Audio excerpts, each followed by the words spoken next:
My name's David Guttenfelder, and I'm a photographer with National Geographic magazine.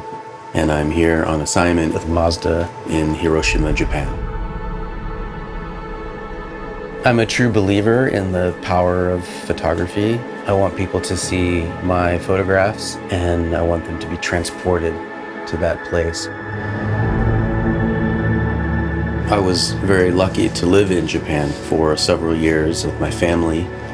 It really inspires me how vibrant life is here and the serenity of some of the traditional culture. We started near the epicenter of the atomic bomb and the dome that's still partially standing. A very sad, very somber, serious place, but also the emblem of the tenacity and the tough spirit of people here in Hiroshima. They call it the Peace Memorial Park rather than the War Memorial. And I think that that was a moving reminder of how this place has moved forward. I've also visited Shukkeien Garden, one of the most beautiful and oldest gardens in Hiroshima. In a Japanese garden, you're meant to walk along a path that's been set for you, so that every time you pause on a bridge or turn a corner, it unfolds and opens up another visual narrative or another picture in front of your eyes. I also visited Miyajima. It's a very small island just off the coast of Hiroshima. It's one of the most beautiful, serene, sacred places in all of Japan and really in the world. All the foods and smells and hundreds of these wild deer coming up to say hello. When you go to a place like Miyajima, you have to share it with everyone. There's this concept in Japanese culture and in Japanese language called Takumi, which doesn't really exist in my own language. Takumi means master craftsman, but it goes beyond that. It's about putting all your creative energy into your work and that energy being transferred to whomever experiences that work.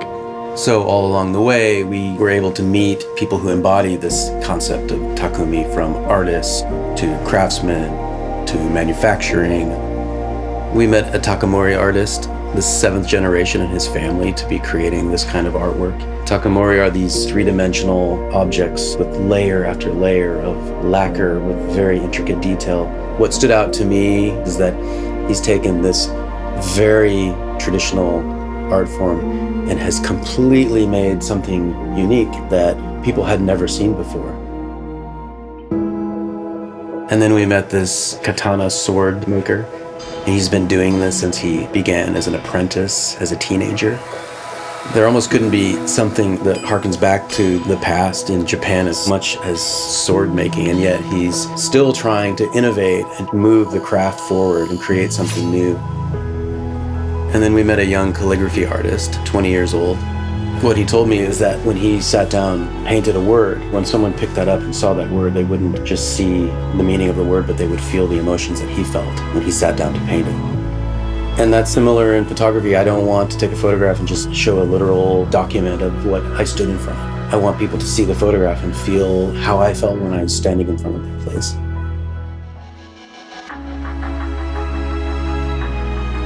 Mazda has been sort of the anchor and pride for Hiroshima.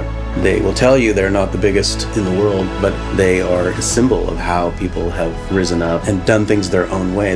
This idea of Takumi, that spirit, craftsmanship, the human hand, touch, the emotion of it, still alive and well, and creating even a body panel of a car. And this is the kind of spirit that we found all along the way in this community. I've been totally moved by the chance to come here and see what we've been able to see and to meet some of the people that we met. I hope that my pictures can convey the emotion that I felt, but also will inspire other people to walk with me and live the experiences that I've had here in Hiroshima.